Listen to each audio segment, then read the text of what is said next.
नमस्कार साथियों। आयकर विभाग की वेबसाइट पर खुद ऐसे आरटीआई दाखिल कर सकते हैं करदाता। आज की समीक्षा का टॉपिक है। मेरी ये समीक्षा केवल छात्रों के लिए है, इसका किसी राजनीतिक दल संगठन से कोई लेना देना नहीं है। और इसमें ये बताया गया है कि नई 2026-27 में किस प्रकार से आरटीआई दाखिल हो रही है। आकलन 2026-27 के लिए आयकर रिटर्न दाखिल करने की प्रक्रिया शुरू हो गई है। इसके लिए सभी आरटीआई फॉर्म भी जारी किए गए हैं। रिटर्न दाखिल करने के लिए अंतिम तिथि 31 जुलाई है। आप जानते हैं कि वेबसाइट पर कैसे आरटीआई जमा करें। ऐसे चुनें अपना आरटीआई फॉर्म। आयकर विभाग के ई फाइलिंग पोर्टल http://incometax.gov.in/IEC/FORTAL स्लैश पर अपने यूजर आईडी और पासवर्ड से लॉगिन करें और डैशबोर्ड पर ई फाइल इनकम टैक्स रिटर्न या फाइल इनकम टैक्स रिटर्न पर क्लिक करें।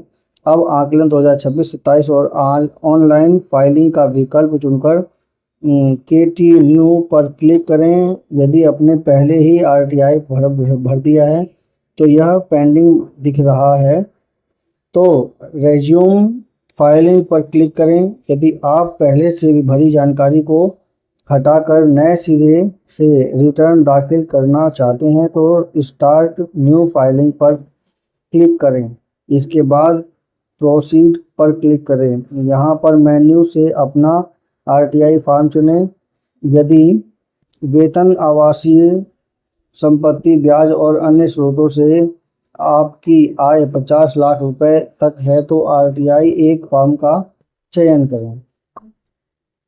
जरूरी कागजों की बनाएं सूची। आरटीआई फॉर्म चुनने के बाद जरूरी कागजों की सूची बना लें और लेट्स गेट स्टार्टेड पर क्लिक करें। अब आरटीआई दाखिल करने का कारण चुनें और के कंटिन्यू पर क्लिक करें। आकलन 2026-27 के लिए नई कर प्रणाली डिफ़ॉल्ट टैक्स व्यवस्था है।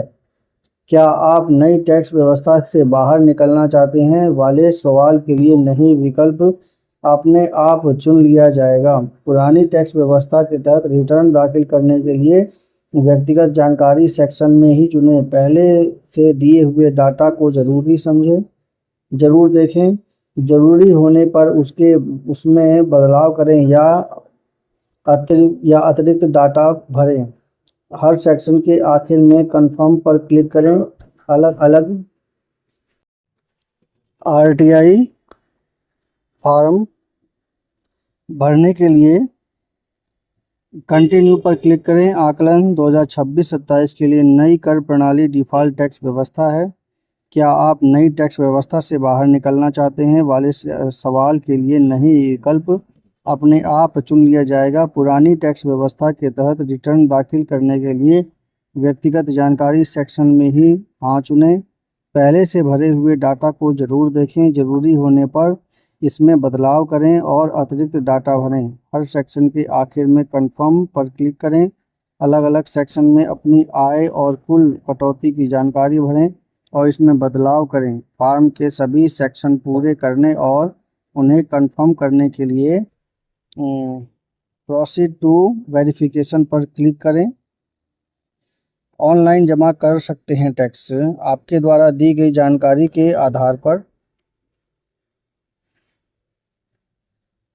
टैक्स गणना का सारांश दिखाया जाएगा। अगर कोई टैक्स देनदारी बनती है तो आपको पेज के नीचे पे नाउ पर क्लिक करना होगा।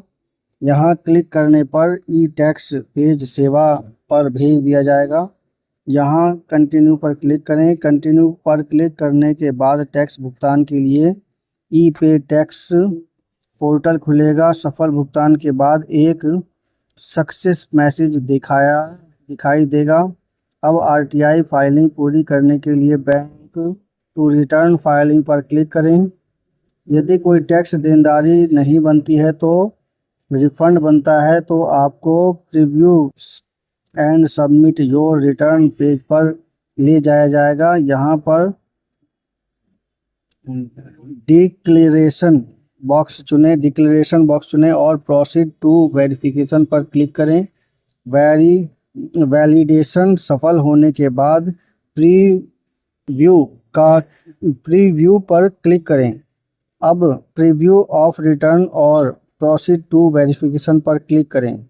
मैन्युअली ऐसे कराएं सत्यापन। यदि अपने मैन्युअली सत्यापन वेरिफिकेशन ITRV डाउनलोड करना होगा तो इसमें सत्यापन को विकल्प चुनना है तो RTI वेरिफिकेशन को डाउनलोड करें। इसके बाद उसमें हस्ताक्षर करके आयकर विभाग के बेंगलुरु स्थित केंद्रीय प्रोसेसिंग सेंटर को स्पीड पोस्ट से 30 दिन के भीतर भेजना होगा। यह सुनिश्चित करें कि आपका बैंक खाता पहले से सत्यापित हो ताकि कोई भी रिफंड आपके बैंक खाते में जमा किया जा सके। ई वेरिफिकेशन या RTI V30 30 दिन बाद अपलोड या जमा किया जाते हैं।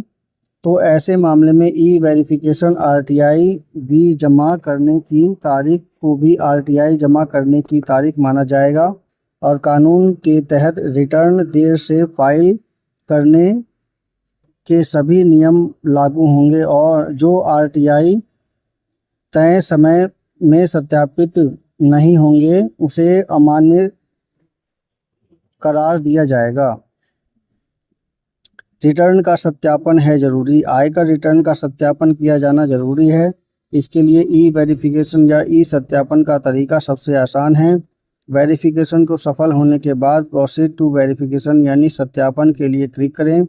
वेरिफिकेशन पेज से जुड़ी प्रक्रिया पूरी करें और अपने पसंदीदा विकल्प ई वेरिफिकेशन या मैन्युअली वेरिफिकेशन पर क्लिक करें। ई वेरिफिकेशन पेज पर वह विकल्प चुनें जिसके जरिए आप रिटर्न को ई वेरीफाई करना चाहते हैं और कंटिन्यू पर क्लिक करें। आपका रिटर्न ई वेरीफाई होने के बाद ट्रांजैक्शन आईटी के साथ एक मैसेज दिखाई देगा। ई फाइलिंग पोर्टल पर रजिस्टर मोबाइल नंबर और ईमेल आईडी पर भी कंफर्म मैसेज मिलेगा। तो ये थी वो इन्फॉर्मेशन जो RTI दाखिल करेंगे 2026-27 के लिए।